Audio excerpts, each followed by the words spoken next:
مجھے بتائیے حکمت اور دانائی حضور سے بڑھ کر کون جانتا تھا؟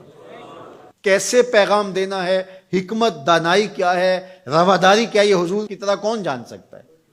اور کفار مکہ کو سب سے زیادہ تکلیف کس بات پہ ہو سکتی تھی کہ ان کے بتوں کو غلط کہا جائے، اور انہوں نے کہا بھی کہ یہ نہ کریں، ہمارے بتوں کو غلط نہ کہیں، بلکہ حضور کے چچا کے پاس آئے، جناب ابو طالب کے پاس، کہ آپ اپنے بھتیجے کو سمجھائیے کہ ہمارے بتوں کے خلاف بات نہ کریں، انہیں کوئی دولت چاہیے تو بتائیں، انہیں کسی خاتون سے نکاح کرنا ہے تو بتائیں، انہیں تخت و تاج چاہیے تو بتائیں، لیکن ہمارے بتوں کو غلط نہ کہیں۔ تو حضور کے چچا حضور کے پاس آ کر کے کفار کی یہ بات سنانے لگے، تو آقا کریم نے کیا کہا؟ یا امی لو وضع الشمس فی یمینی والقمر علی یساری، میرے چچا اگر یہ سورج کو میرے دائیں ہاتھ پہ رکھ دیں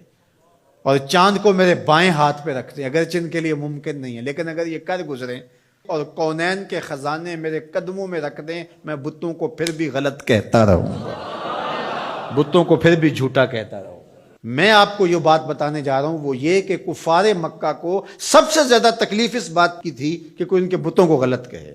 اور حضور سے بڑھ کر حکمت کون جانتا تھا؟ تو چلو اس بات کو آخر میں رکھ لیا جاتا، لیکن حضور جانتے تھے دین کی بنیاد ہی یہی ہے، کانٹے بچھتے ہیں، گڑے کھدتے ہیں، جو بھی ہوتا ہے ہوتا رہے، لیکن لا الہ ہمارے کلمے کا آغاز یہاں سے ہوگا، پھر الا اللہ کہیں گے۔ پوری کائنات بچھ جائے تمہارے لیے، تمہیں آسان قرضے دے دے، تمہارے قرضے معاف کر دے، اس شرط پر کہ تمہاری رواداری اس طرح ہو کہ تم غلط کو غلط نہیں کہو گے، تو ہمیں یہ شرط قبول نہیں کرنی چاہیے۔ مختلف ادوار کے اندر ہر حکمران یہ کرتا ہے کہ وہ رواداری کے نام سے شریعت کی حدود سے تجاوز کرنا چاہتا ہے۔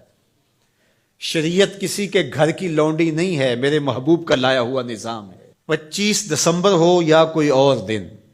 ہولی ہو یا دیوالی یا کوئی اور موقع ہو،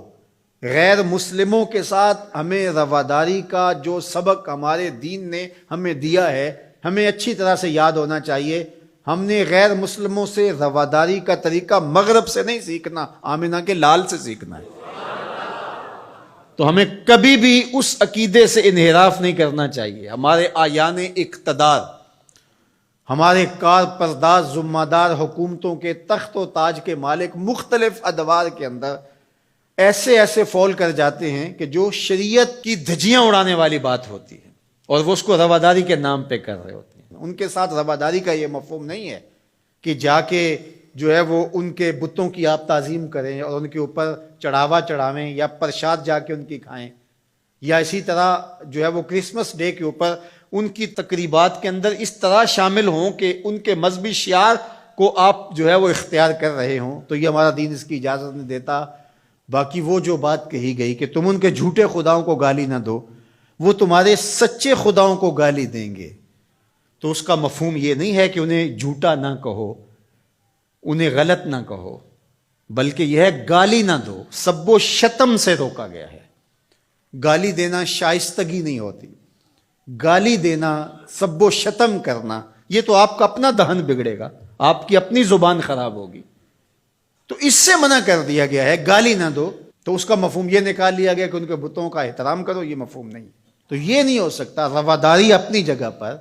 رعایا ہے اگر غیر مسلم اسلامی ملک کے اندر ان کے ساتھ حسن سلوک اپنی جگہ پر،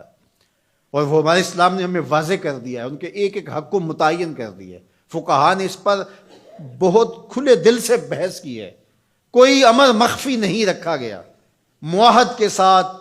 مستامن کے ساتھ، ذمی کے ساتھ ساری چیزیں بیان کر دی گئی، بلکہ جو معاہد کے ساتھ جو ہے وہ زیادتی کرتا ہے تو قیامت کے دن اس کا مقدمہ حضور لڑیں گے۔ یہ ہمارے دین نے ہمیں بیان فرمایا، زیادتی نہیں ہے، لیکن اس کا یہ مطلب نہیں ہے کہ جو ہے وہ ان کے عقائد کو اختیار کر لیا جائے یا ان کے بتوں کے اوپر جا کے چڑھاوے چڑھائے جائیں، ان کے مندروں کے اندر جا کر کے جو ہے وہ اس طرح کی بات کی جائے کہ جو ہمارے شریعت اور ہمارے دین کے تقاضوں کے خلاف ہے۔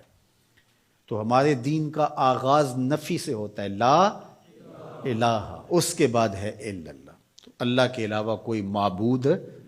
نہیں ہے، اللہ ہی معبود حقیقی ہے، وہی معبود برحق ہے۔ ہماری پیشانیاں صرف اس کے حضور جھکیں گی،